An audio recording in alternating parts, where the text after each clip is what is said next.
All right, it's time to uncover the secrets to optimizing your mental, physical, emotional, spiritual, and financial energies for peak performance. Join us as we welcome a globally renowned entrepreneur, best-selling author, award-winning speaker, TV personality, and business mentor, Lee Miltier. I'm Devin Hers, and together we're about to dive into some invaluable insights. Welcome to the DMC Marketing Nugget. Get ready to hear from industry titans, unveiling their most coveted marketing nuggets. Discover how they nail whales as they generously share confidential insights on their business marketing operations. And now, introducing the host of DMC Marketing Nugget, Devin Hers. All right, well, I'm super excited about our show today. Our guest today has authored 16 books, 5 bestsellers, was the host of America's Premier Experts TV show, and a list of credentials that are way too long for me to cover. Welcome the founder of Success Smarts Club, Lee Miltier. Welcome, Lee.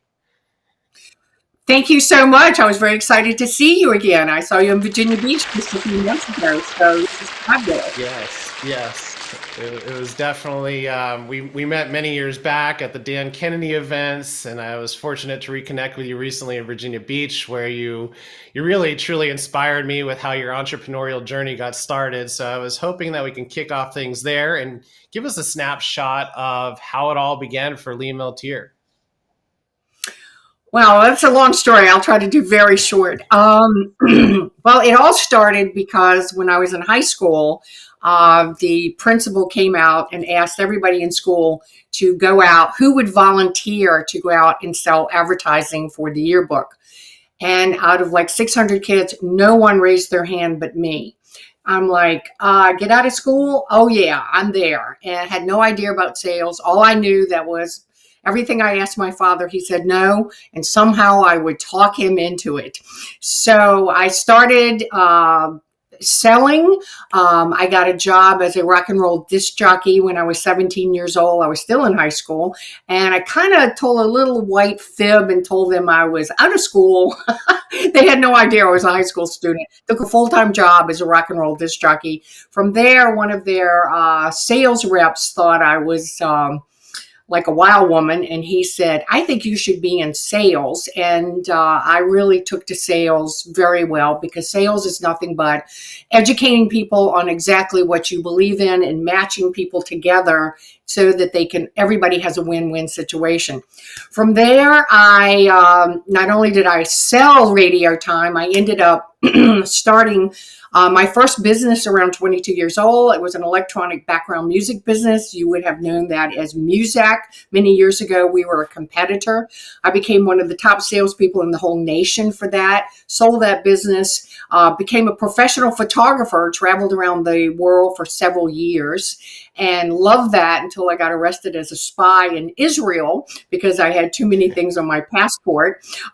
So from that, I came home and said, okay, I've got to kind of, the whole world travel thing has been fun, but, how can I monetize my talents?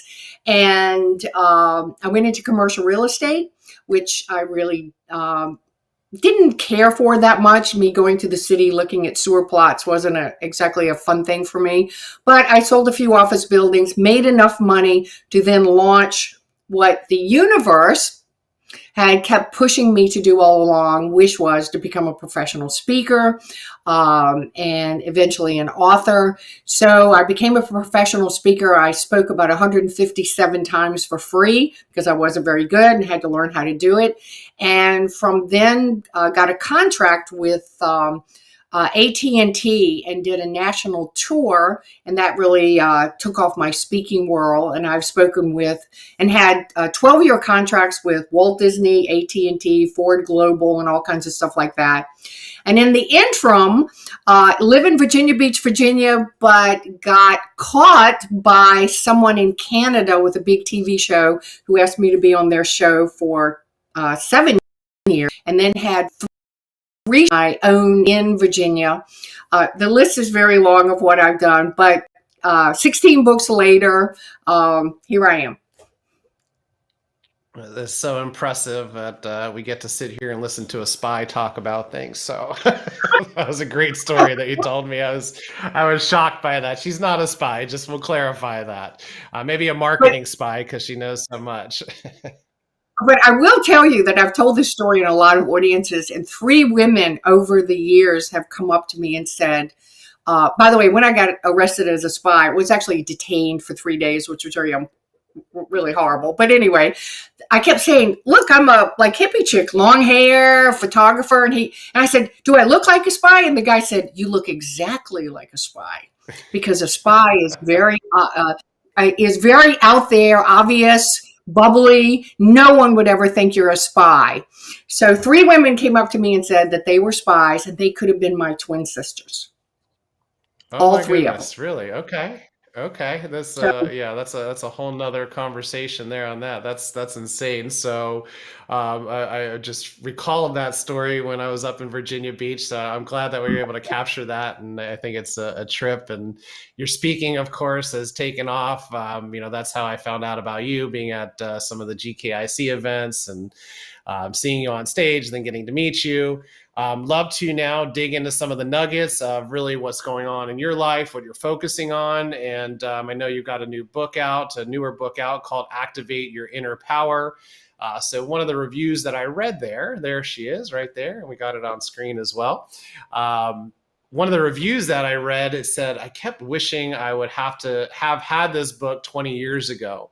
So I would love to know, what would you tell yourself 20 years ago if you had the chance? not to take life so seriously, that everything changes, that losing a client isn't at the end of the world, that even, when you do something and it comes to an end, because everything has a shelf life. And I think Sure. entrepreneurs are very allergic of this knowledge that everything has a shelf life, including clients, friends, your perception of life. Everything has a shelf life, and that not to be so embedded that this is the only way. That we have so many talents and abilities that are hidden from us, that we've never been in a place that they were called forth, so to speak.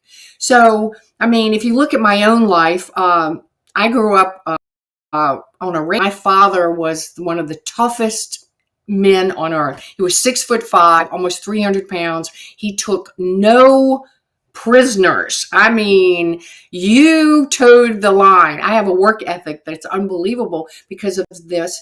And I would have never guessed that I had the talent to be a speaker or a writer. I mean, when people would say, "Why don't you write and speak?" I would think, "Are you insane? I can't do that. I have no clue how to do that." I had a publisher start taking me to lunch when I was about 25 years old, saying, "There's a book in you." And I'm thinking, well, there's a free luncheon for me for sure, but I'm not sure there's a book. And he absolutely convinced me. And this is what we need in life, is we need to see talents in other people and potentials, and then share with them, you're really good at, whatever, because we have the ability. And I like this word, activate your inner power, because we have this ability to activate their own talent, skills, and abilities that often they don't see or acknowledge, are completely oblivious of. So I think the thing I would have told myself 20 years ago was, there is no limits.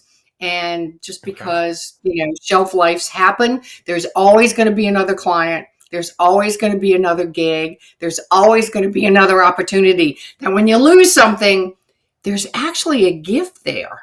And this is not how Yeah. most people look at life. "Oh, I've lost this $60,000 a year client, and now I'm afraid and scared." And I've been there. Oh But yeah. the truth is, now if you shift your perception, okay, I'm free from that.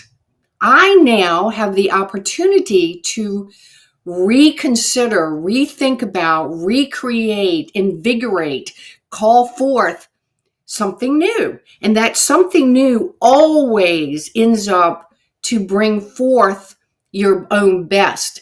There is no end. It's always a continuing story. And you can't let, like, the last 3 years have just been bullshit, as far as I'm concerned. I didn't follow any Absolutely. rules. Understood. If they said go right, I went left. If they said 6 feet apart, I'm like, not so much. You want me to wear a mask? Happy to wear it on my elbow. I was a complete rebel. And that got me a lot of clients. It really did, Yeah, but because, just being, yeah, being yeah. authentic, just be authentic. So anyway, short version, be more authentic. Be more authentic and don't have that fear. I know it's scary for business owners out there, and I too have been there, of course. And I think one of my old team members actually said this. It's not if you lose that client, it's when you lose that client, because there is a shelf life. I mean, you can do great things for someone, but they may have a change in what's going on in their business, or they're coming to us as a creative agency and all they're really yearning for is leads. And that's not a huge focus of what we do. So things change. But I do feel, yeah, it can be scary for a few moments. But if you have that mentality to, this is going to open new doors, new opportunities. And I think every time we've had that, and some of them have been more than $60,000, so very scary at a couple moments, but it really, changing that mindset, one, it takes away that stress, that pressure, and knowing and trusting in yourself and your team that the outcome's probably going to be better off than where you were, 4 months ago. So I think that's a great way to look at it. Of course, it's always easier said than done. But if you start to program your brain to really understand, hey, these clients are not the end of the world. They're all our focus. We want to give it our best. But if you give it your best and you can't look back, then, it's time to move forward and find that next client that you can help. So now you speak about the power of intuition. Why is trusting our intuition so important these days? Well, I grew up on a ranch a mile and a half from the nearest secondary road in rural Southwest Virginia. The actual town was called Chuckytuck, and that's not a joke. It was actually called Chuckytuck, which was the name of an Indian village. My parents couldn't have been more old-fashioned ranchers, farmers kind of people, and my father taught me, by the way, I was actually raised pretty much as a boy, in the sense of, and forget all the stuff that's going on today. I mean, like my father, I was the firstborn. Ranchers need help. You're raised to be able to be part of that farm and contribute to that farm. And, you're an asset. You're not a liability. You cannot be a liability because they already have enough liabilities. My father always said to me that instinct had become just something that was ignored in modern society. So his big things to teach me were never be average. If everybody else is going to the right, you sure as hell are not going to the right. You're going to go against the crowd. You're going to do your thing. You got to listen to your instinct. You got to listen. He never used the word intuition, but he used instincts. And he kept saying, throughout history, particularly people who deal with animals and land and weather and stuff like that, his joke was that the weather people were like on drugs or something, because they were like not right very often at all. And that you had to actually go into yourself and ask questions. So every night, my father gave me the greatest gift. I had no idea it was a great gift at the time. We had this big oak table on the ranch, and we ate dinner at a certain time. And my father's question to me is, "What did you learn today? What did you learn today? How are you going to use what you learned today?" And he would present these scenarios, and he would say to me, "How would you handle this?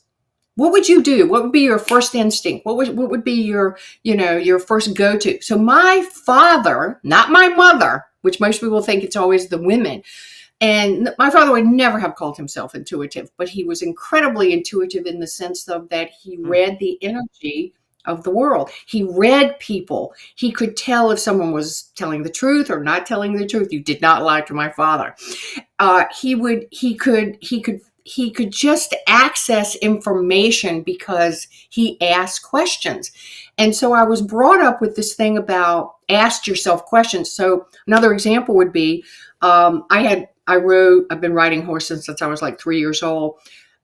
I am, at like 8 years old, would take a a full horse and ride 25 miles away from my house through the woods and all these trails through the woods, because we really lived out in the middle of nowhere. And my father always said, if you take one trail in this woods, you never come back on that same trail, because if someone wanted to hurt you, they'd just wait for you. And he would always say, when we would walk into a building, where is the nearest exit? Where, if something bad would happen, how would you get out? What would be your plan? Are you scanning the room and paying attention to what's going on? So you can see that I got this completely different training than having your phone stuck in your face as you walk across the street and not look to see if a car's going to hit you. So I grew up with a very hard environment. It was tough. My father was a tough guy. Nobody would have actually, wanted this kind of toughness. I got up at 4 every morning to take care of the horses. I mean, we worked. Wow. But what it made me is I am completely a warrior. I am strong. No matter what happens, I may be shocked for a couple of minutes, but I can get my act together. I can think on my feet. I'm very aware of things. I'm reading the energy fields. Is this safe? Is this not safe?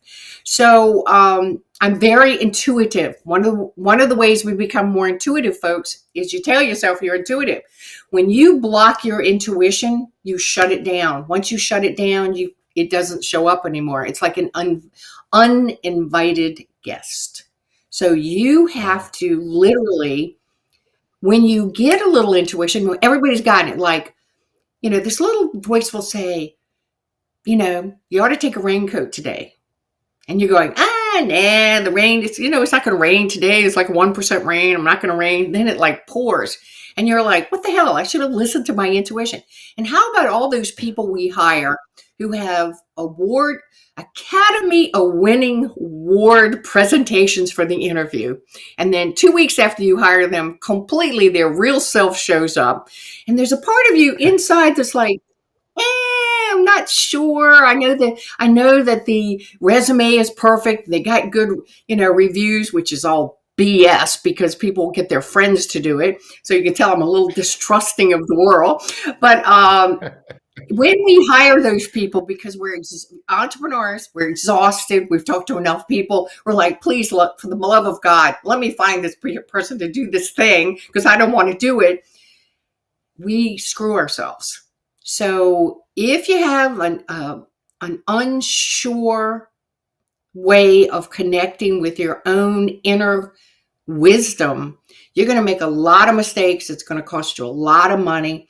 And by the way, I was very reluctant to tell people in the business world that I was intuitive, because of this concern of they would think I was all woo-woo and all this stuff. And I don't think intuition is woo-woo at all. I think that if you really study some of the top CEOs in the world and some of the top thought leaders, which I have done, not only religiously and very strong, I don't just read, I study. And almost all of them will admit, my major decisions are I'd use my left brain to check out, the information I know, but I use my right brain to say, how does that feel? So I have this thing, I've done a lot of intuitional stuff, and in a lot of my books, I talk about this, but it's the head, heart, gut check. And my head, my heart, and my gut have to all agree before we pull the trigger. I like that. So you have that as kind of your checkpoints to check yourself, and that tough love that your father gave you and all those questions that he was drilling you with really helped you be the person that you are today and help you become successful, and then be able to deal with whether it be downturns or issues in a positive way. So it's amazing what a little bit of tough love will do, right? Well, I mean, I didn't know it was tough love. I mean, I thought everybody lived like I lived. I didn't realize until I was like in high school that kids actually slept until 9 a.m. and didn't have chores and, got an allowance and all this stuff. Like, what the hell? How did I miss that? But you don't know what you don't know, right? You don't know what you don't know. And whatever you grow up with, it seems normal to you. I have to tell you, though, I'm deeply grateful for this tough childhood because it has made me so strong. And a lot of bad things have happened to me in my life. We can all put on this, glamorous stuff and look good. And people think, oh, you've never had a problem in your life. Trust me. I'll give you an example. When 9/11 happened, I had contracts with NASA for 12 years, Walt Disney for 12 years, AT&T, Ford Global. I had $1 million on the books on 9/11 for speaking and training. And 17 days later, I had 0 on the books because everybody canceled every speaking engagement there was. Nobody wanted to go to an event. I remember thinking, I had at the time a little condo in Virginia Beach in Virginia Beach, and I had this little red television set in my kitchen, and I was making a sandwich for myself for lunch, and I see all this 9/11 stuff happen. And honest, I'll be really transparent. I had no clue that all of this world stuff was going to completely destroy my business. I mean, there wasn't a shred of my business left. And a year and a half later, every morning I got up and I was like, okay, plan B, what? All these, contracts that I had, I'm really mad at these people because I've been loyal to them for 12 years. And the first bad thing that happens, I'm out the door, never to be seen again. They didn't honor their contracts, all these big, companies that make you honor the contract. They're not going to do that. And so I got kind of mad and I said, screw all of you. I'm going to start working with entrepreneurs. I'm an entrepreneur. I like entrepreneurs. I'm better suited for entrepreneurs. And so Dan Kennedy and I are on the phone one day, and I assure you, he was sick of me whining about I didn't know what to do. And he said, you know what, Lee? I got the perfect thing for you to do. I want you to create we called it at the time, co-op coaching. And we have all these coaches in my titanium group that they're great at teaching people how to, run their car business or their tax business or their chiropractor or dentist business. They suck at teaching anything about productivity, mindset, attitude. They're completely lame at all this. Why don't we do this coaching program where you become a content provider? Well, looking back, that was just the greatest thing that ever happened. 20 years later, this past August, I hit my 20th anniversary. We have over 250,000 people around the world involved with the Millionaire Smarts coaching. We did trademark that. And it's translated in all these magazines. So I get to do in life what I love the most.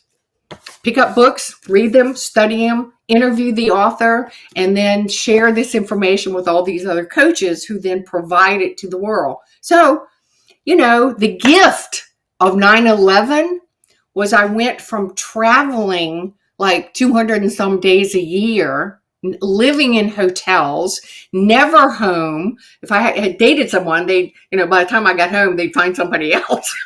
So, it was this really tough life that now I get to choose who I interview, when I interview them, how I do everything. And I get to read books, which I love more than anything because I'm a knowledge gatherer.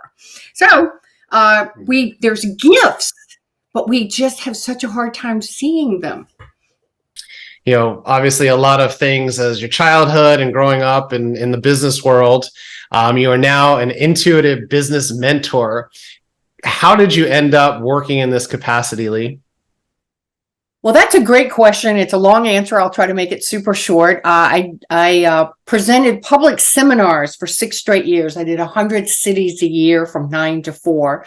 And people would come up to me afterwards and say, I'd like to hire you and be, in a relationship as you are my coach, because you have all this, not only business experience, but you have this intuitive abilities. And I've been using all these coaches that are just using the same old stuff everybody else uses. I want some kind of fresh approach. I'll be honest, I was completely horrified at the thought of working one-on-one. I was used to one-on-many, which seemed like much easier way to make money than having to, work one-on-one. But finally, somebody talked me into it, and it was an amazing experience. And I realized I really had the chops for it, and I was really built for it. And then it was fun to help people. And Dan Kennedy, Bill Glazier, and I ran Peak Performers for 12 years. And in every meeting, we had 4 big meetings a year, and we would have 200 people in these rooms. It was great. It was really the greatest days of our lives, to be honest. And we'd have these hot seats. And on every single person, I could pull the rabbit out of the hat, I call it. I could find their blind spot that was so deeply hidden to them that when I would bring it up, that would actually shock them. I actually was kind of known for I could make grown men cry because I would tell the truth. And they would all come up and thank me later and say, how could you possibly know that? And I don't know how I knew it, but I did. So after 12 years of, and you can't imagine the fun it was working with Dan Kennedy and Bill Glazer. I mean, the behind the scenes, it was just great. Yeah. That's some of my greatest memories were when Dan, I mean, of course, all the speaking and all that of Dan being on stage, but the behind the scenes when you're just hanging out, talking about cars and this and that. I mean, that was the precious time that I had with Dan. So I really enjoyed that. And I'm sure you had many of those moments. We did, and we had a ball. And then, all that was sold, and Adam Whitty bought it. Yep. And then Adam asked me if I would run Renegade Millionaire with him, which I delightedly said yes. We did the same thing. So now I'm working with some really high-end entrepreneurs. I won't work with, if you're not an entrepreneur business owner, you're not my niche. Right. Because that's who I really can read for, because I understand it. So that's how I really became an intuitive business mentor. I usually work with people once a month, and we spend about an hour going through their stuff. And my job is to point out hidden areas of income that they're missing, just help them move along their business and their life in a much with more ease and joy, because being an entrepreneur is a grind. I mean, it's a daily grind. I jokingly say we're like the housewives of the world. There are no days off. Somebody has to be fed. Somebody's diaper needs changing. There's something happening. And so that's how that happened, and it was a great benefit to me. And so now I'm running something called Success Smarts Club, and it's all for entrepreneurs. And we meet a couple of times a month, and I have a big membership site, and it's a bunch of intuitive stuff for them, and a lot of mental, physical, emotional, spiritual, and financial energy, the 5 types of energy stuff included every month. So if you come to miltier.com, you won't be able to miss it. I mean, it's there. Right. Success Smarts Club. That's so that's what you got currently going on. So I mean, you just brought up the 5 types of energy: mental, physical, emotional, spiritual, and financial. Being an entrepreneur, like you said, we make it look easy when we're on TV or on screen and doing all this content, but it is not. I mean, they didn't see that I was up till 2:00 last night working on graphic design and projects and campaigns. You don't see that stuff. So yeah, it's not all easy, not all rainbows and unicorns for us. With the time management, how do you split your attention between these daily, and like, what does this type of focus on these energies really look like in a daily practice? Okay, so we're entrepreneurs, and so we're sort of on demand people. People expect us to be able to instantly perform, but truly we do have these things called biorhythms. Our bodies have natural times that we're more creative than others. It's very important to figure out when that is, so you can optimize that creativity, that open-mindedness. So I've written 16 books. All of them were written between 4 a.m. and 9 a.m. in the morning. And I get up, well, I've been getting up since I was, a child at 4 a.m. That's natural for me. I just naturally wake up. Now, by the way, I go to bed at 9 p.m. at night too. Okay. I'm like a night owl. So we have these times of our day that we really have to have incredibly strong boundaries, our life energy. And so that life energy is, you got to figure out, when can I completely 100% devote to my own thoughts, to my own knowledge, and then, write those sales letters, write those scripts for things that you're doing, write those books. And by the way, I've had all these people say, how did you write 16 books? It's called a paragraph at a time.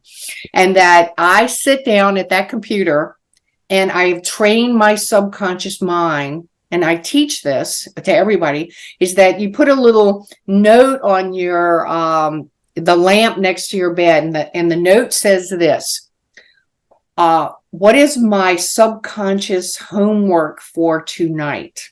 Okay.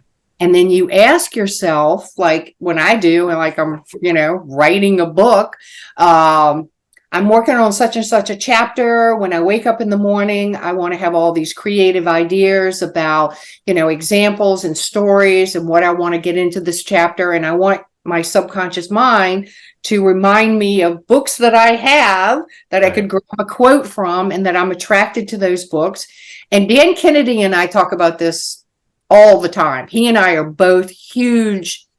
Your subconscious mind is this powerful thing that remembers everything since the moment you were born. It remembers everything. Now, this is hard to believe, since I can go to a cocktail party and be introduced to someone and 20 seconds later forget their name. But yeah, I was just going to say, I'm that way with movies. I watch a movie and I'm like, did we already watch this? Exactly. But the important things, the subconscious mind remembers all this stuff. Questions are the secret to that. And so when we ask our subconscious mind or a question, it literally starts to, it's like a file folder. It seeks through all these files until it finds the answer.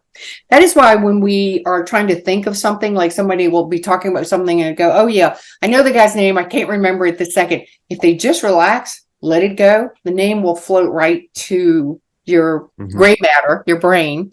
So the whole thing is about using your energy is, we cannot be slaves to other people's schedules. Right. We really have to have this independence about us. Like, I don't do interviews before 11 a.m. because that is my creative time.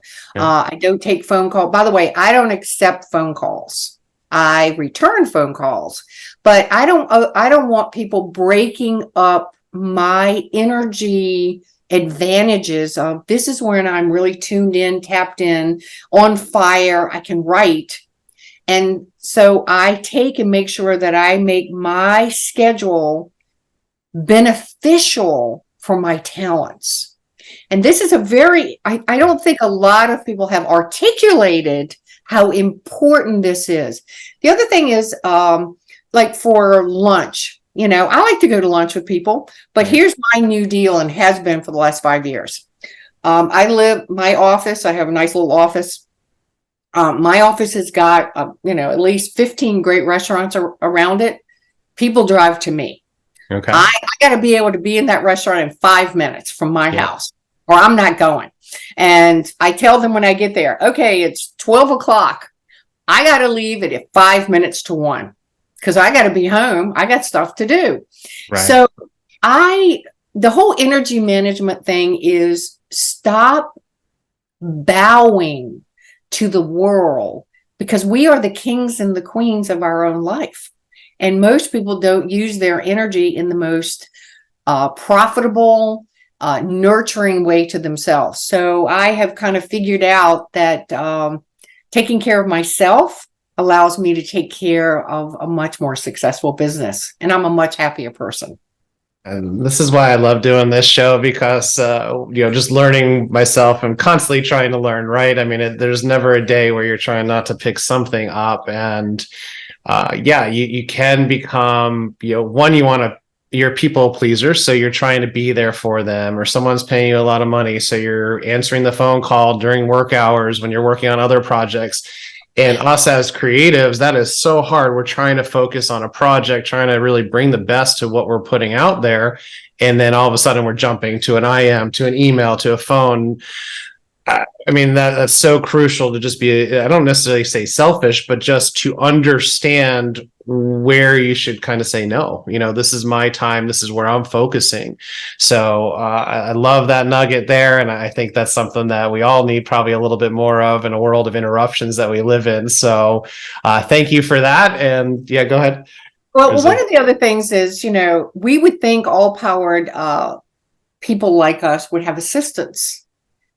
They don't. They kind of think I can juggle all this stuff. You need a buffer.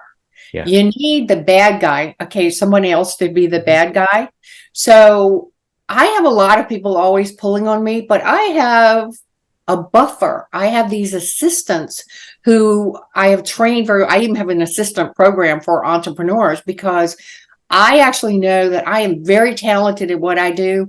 I am really lame at like bookkeeping and, details. And I'm the big picture, go on stage, rock 'em kind of gal and write books. But God forbid you ask me to do this assistant secretarial stuff.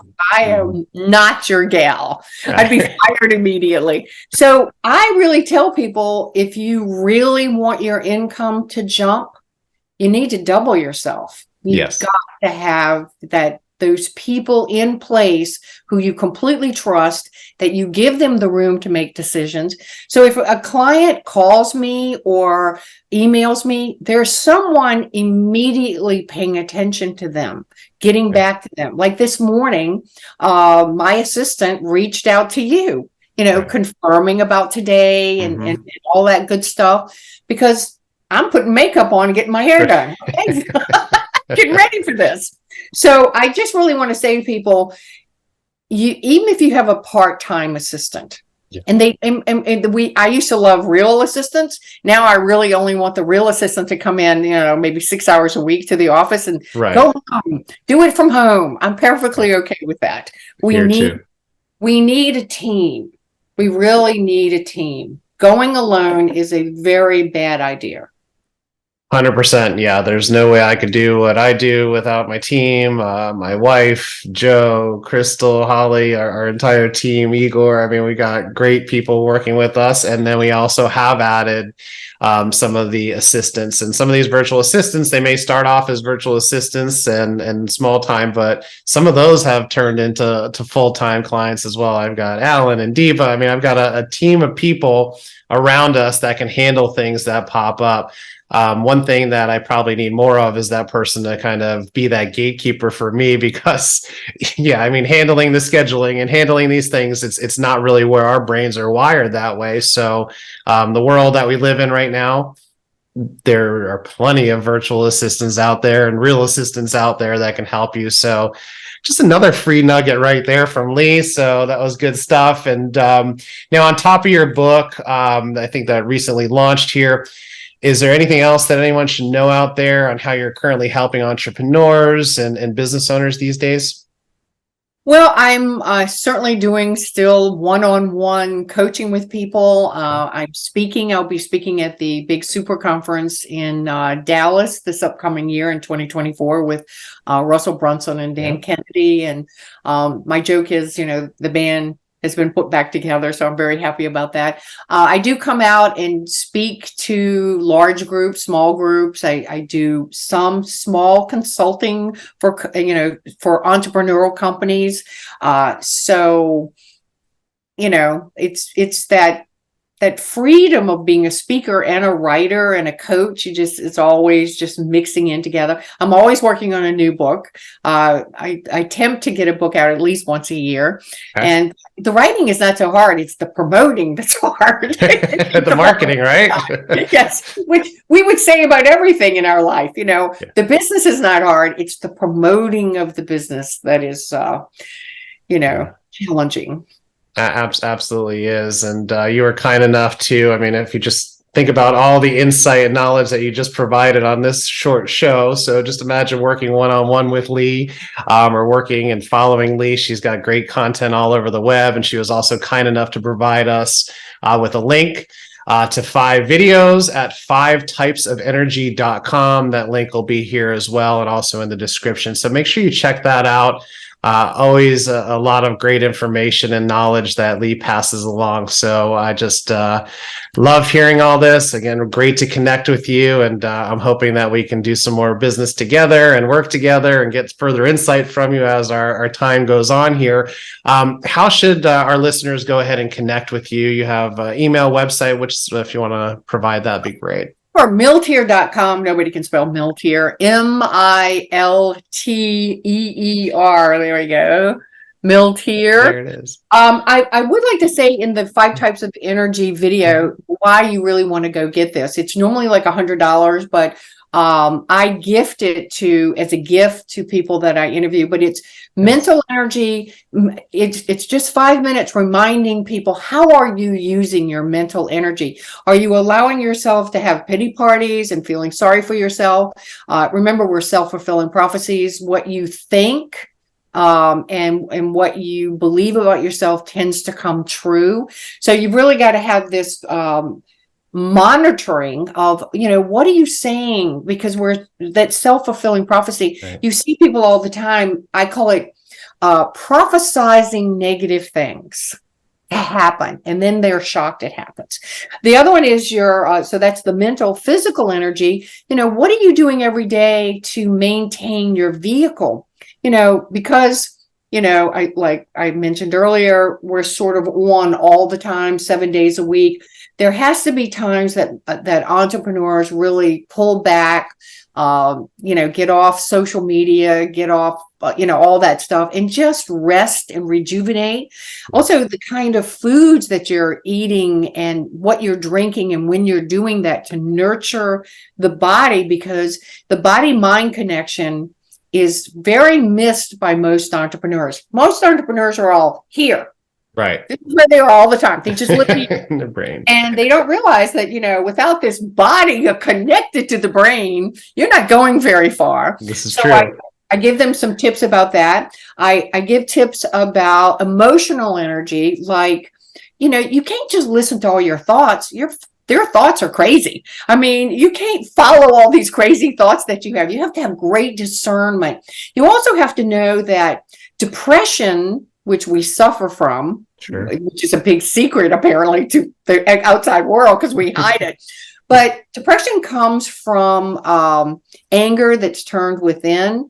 And it's also because if you analyze the last 30 minutes of what you've been thinking, like, I can't stand what the government's doing. I can't stand the world's going to hell. But nobody appreciates me. I'm working too hard. All this negative. And then you're in a bad mood and depressed. What a 100%. Surprise. Yeah, 100%. So, this awareness of just paying attention to that. And then there's the spiritual side. I'm going to say something a little controversial in the sense that most people think that power in life is all physical. Real power in life is 99% spiritual and 1% physical. And that means that your spiritual energy, and a lot of people would have to read my books to understand this a lot more, but sure. You have massive power that no one in our educational system ever gave us a hand. Yeah, because we were taught to memorize bullshit to pass the test. I didn't learn any of that stuff. I'm like, yeah, I passed the test. That was the point, right? That's it. Yeah. And so the whole spiritual part of life, when you incorporate the heart into your work, the prosperity flows to you, wealth flows to you, because like attracts like. So negativity attracts negativity, positive energy, love energy, nurturing energy attracts that back to you. We get in life what we give. And that's, again, entrepreneurs give too much and don't know how to receive most of the time. And then there's the money part. And I do this whole thing about money. I give them little tricks about how the money should be lined up in your wallet. And it should all be, like all the ones together, and they all should be very lined up, because the brain, see, money likes to be appreciated. Okay. Read any of Dan Kennedy's books, he's always talked about money knows where it's welcome. Yeah. Yep. Where it's appreciated. So I do all these little fun things. I made that the first video because everybody goes, "Oh Lord, I like this." So it's mental, physical, emotional, spiritual, financial. People play these videos in their companies. They play it for their teenagers to give them some hope, and they play it for their company employees. It's just fast. They come like once a day for 5 straight days. And once you sign up for the videos, you will be now a part of Gems of Wisdom, which is my email list. Yep. And again, it's all about positive energy and how to use your life. And if you don't like it, you can drop off, but I doubt they will. And I think, you mentioned at the beginning of the show, some people feel it's a little bullshit. This is real stuff that you're not learning in school, and how we really set our minds to accomplish anything that we go after. And look, it's not going to be a perfectly smooth journey for you. You're going to have those days that are crappy, but being able to overcome them, I think, is huge. And learning what Lee teaches is definitely going to help you get to that point faster. So awesome content. Anything else you want to leave with our audience? Well, if you want to contact us, it's real simple. assistant@miltier.com. You can reach us. Of course, that's on the website, miltier.com. And I can speak at groups. You can work with me one-on-one. You can be in my own group coaching. You can buy some of my mini books. There you go. Magic, there's a theme. You notice all the themes of the colors? Yeah, I like and it. I even have a book, a selling book called Spiritual Power Tools for successful selling. So I really give people a new mindset about how to really, really make money using concepts that your fellow competitors don't know. In fact, Dan Kennedy buys this book by the hundreds. Okay. He sends it out to a lot of people because it's, he said, it's a combination of teaching people intuition, vision, and self-discipline, but in the whole process of matching your product and services with somebody else's needs. And I'm willing to walk away if somebody calls me and says, teach me, like, I can write, but I don't want to teach somebody else how to write. Right. To me, that's just way too hard. Figure it out. But these are the things I can. So I turn those people down and send them to somebody else. Right. What we sow, we reap. So our job in life is to make sure that we teach ourselves to value and love ourselves and appreciate the contribution we make for other people. And when you do that, you will be absolutely floored at suddenly receiving gratitude from other people. You see, if we resent people because we're not getting something from them, remember Napoleon Hill talks about all brains are batteries and that we are receiving signals. And so if we're thinking something, other people are picking it up. So salespeople, particularly who go into the sale with just, I'm desperate, I need to make the sale, they actually stink. Yeah. They reek of fear. And you can't go into a sale like that. You've got to have yourself completely, mentally, physically, emotionally, and spiritually, a solid person so that you can walk away. Yeah. Not for you. No worries. No worries. 100%. Sell without selling is kind of how we put it. So selling. I tell people, don't be afraid of sales. It's just education. Yeah. It's amazing. So I'm just so thankful again that you can join us on this show. It really revives me and saying, this is why we do this, not only for me to learn, but the fact that I think we all, as we get older, as we have more experiences, the joy of other people gaining knowledge from what we're teaching, from what we're able to pass on to people. Yes, you always want to continue to improve yourself, but helping others, that also really makes me feel so much better these days. It was a long time. I really haven't spoke much, but I spoke back in April up in Virginia, and the speaking was fun, but it was the people afterwards that I came to me and said, wow, you really affected how I think about this or how I go about the marketing, how I could be different. And that to me was more gratifying than anything that I've experienced in a long time. So hopefully shows like this really help people out there. And you've been so kind to provide all this insight. So I think everyone out there, you got some amazing nuggets to grab from this episode. Go out there and buy Lee's books, follow her. I promise you, it's definitely something that's going to change your life. So thank you so much, Lee. Thank you. It's my pleasure. Absolutely. Well, thank you again. And that's a wrap of another great DMC Marketing Nugget. Go ahead and hit that like and follow button. Listen on your favorite streaming apps and visit us at dmcmarketing.com to watch all our full past episodes. Here's to your success.